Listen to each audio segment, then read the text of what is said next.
روسانو په شکست سره خپل هغه سیاسي موقف چې په نړۍ کې درلود دی له لاسه ورکړ، پوځي ځواک یې له لاسه ورکړ.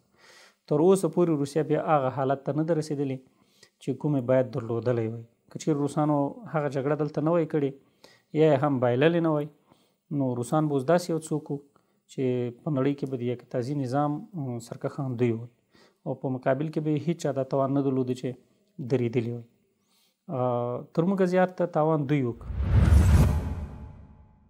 بر اساس آمار رسمی شوروی در افغانستان با احتساب مفقود شدگان 14751 سربازش را از دست داد، یعنی طبق آمار رسمی ارتش سرخ در هر سال حدود 1613 نظامی خود را در افغانستان از دست داده متحمل خسارت‌های جبران ناپذیری شده بود. البته بدون تلفات ارتش کمونیستی افغان تبار که در این آمار و ارقام افزوده نشده است. شمار معلولین و مجروحین جنگ نیز حدود 470,000 تن برآورده شده است. در مدت جنگ 10 ساله حدود 620,000 نظامی شوروی در افغانستان عملاً در نبرد شرکت کرده بودند.